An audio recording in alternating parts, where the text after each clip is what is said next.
Oh yeah, she's that country girl who overcame the stigma that Southern women are barefoot, backwoods, and backwards.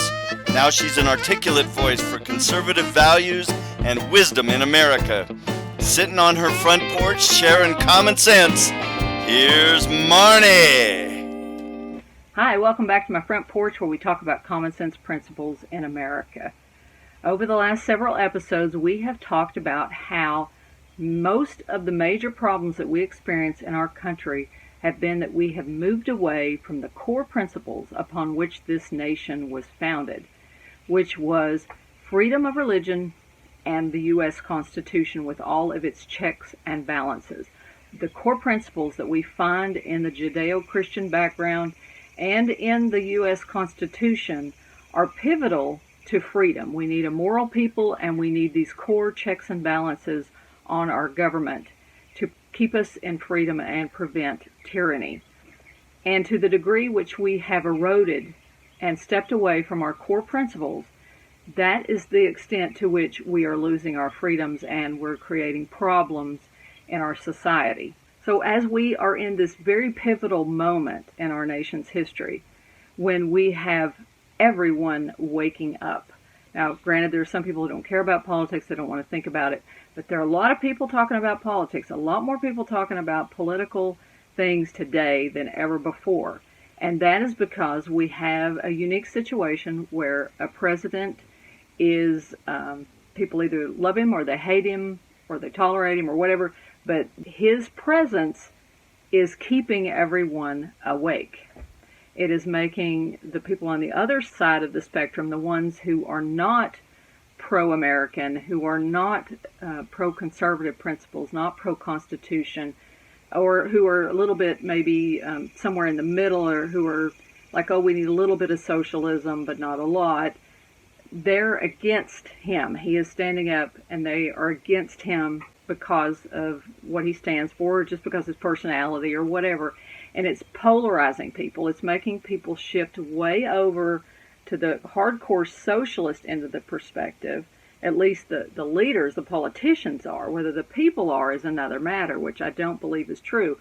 You're seeing this extreme socialism in the political discussions against our current president, because they're trying to do anything that's against whatever he would be for.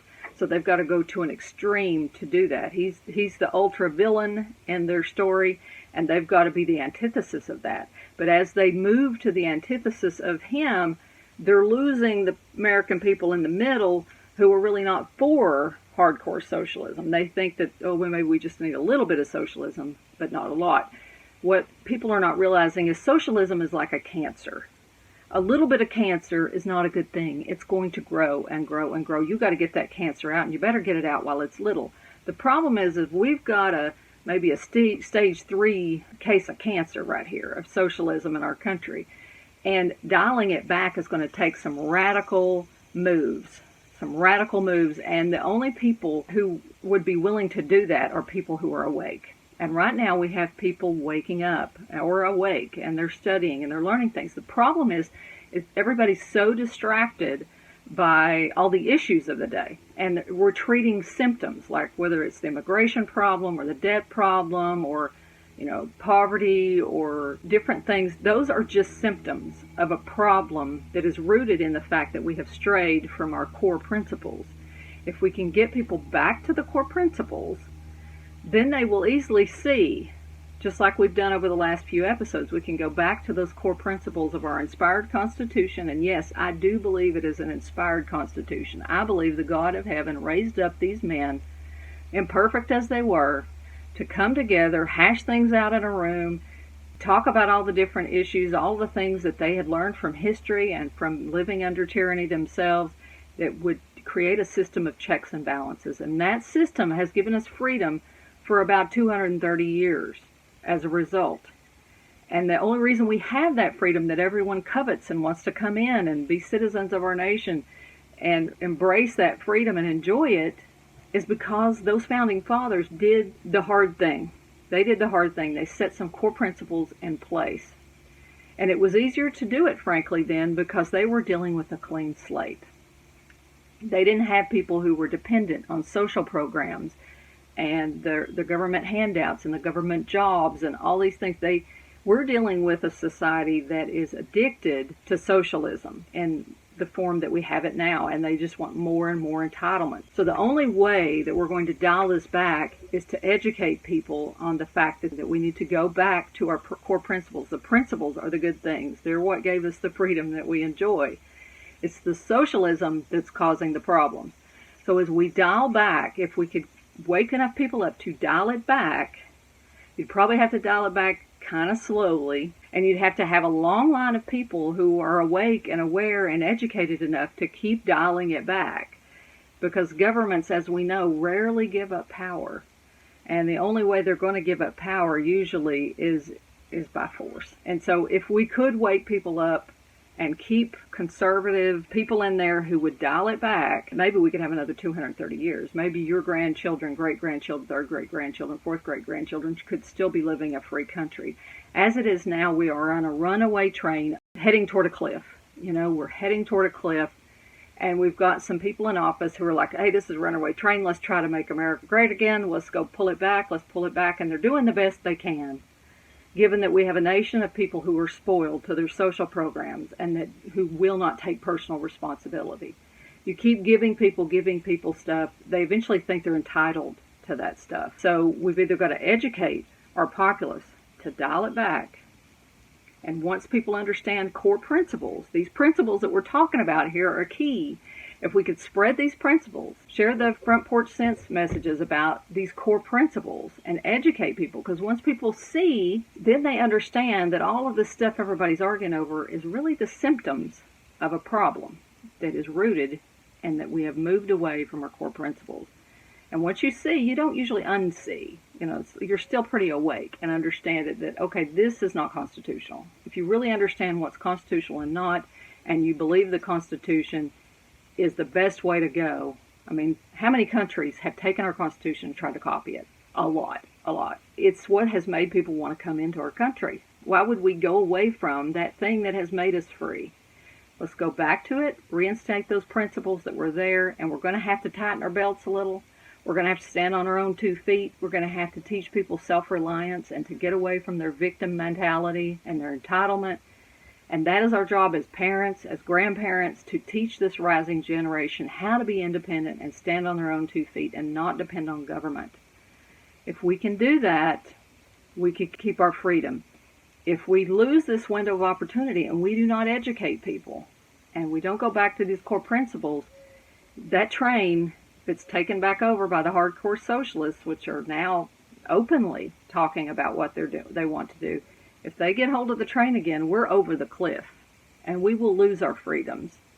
Our government could collapse. Our economy most likely will collapse. And at that point, hopefully those of us who understand these principles can rebuild using the original Constitution. Not the altered one, not the one that's messed up, but this core one. So that's the way I see it. You've got these basically 2 choices. I don't know how many years it would take, but the more hardcore socialists you get in there, the faster that train's going over the cliff. And the more we can start trying to dial this back and just stay the cancer, we might live a little longer, but everybody knows cancer, it eventually kills you. That's just inevitable, and that is what socialism is.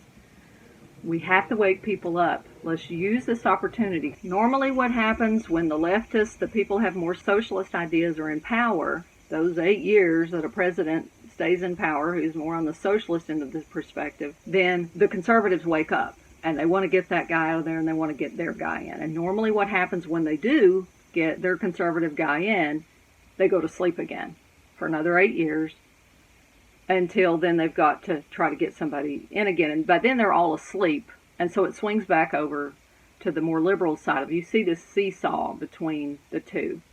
And really, in the past years, even the ones that have claimed to be conservative are really advancing socialist agenda.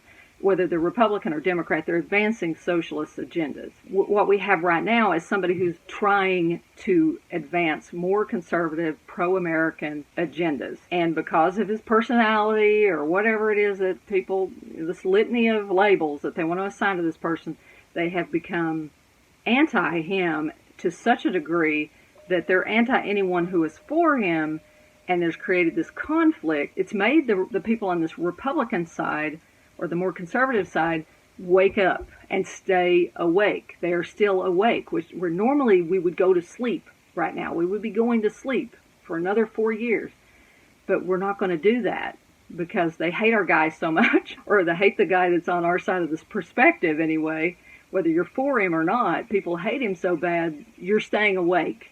As a conservative, you're staying awake whether you like him or not, because you're either watching him because you want to see if he's going to mess up or whatever. But they've trained us to stay awake in this time period, which is very unusual, because the media normally just wants you to go to sleep. The powers that be want you to go to sleep, but now they're rallying polarized sides. So this is our chance while people are awake to keep them awake and teach them principles. We need to stop talking about all these distractions, all of these debates over nonsensical stuff, or even serious stuff. And if we do talk about it, we need to take it back to the core principles of why it is that this is a problem right now, because we've strayed from the founders and what they put in place. Use every opportunity to take people back to principles. Teach your children core principles. Teach them moral principles, because morality, as we've discussed before, is pivotal. We can't have a free nation without morality, so we need those fundamental moral principles and the government principles that create freedom in our nation. And we need to stick to those and try to teach people about them while we can. Use this opportunity. Don't let it slip by. Y'all take care. God bless.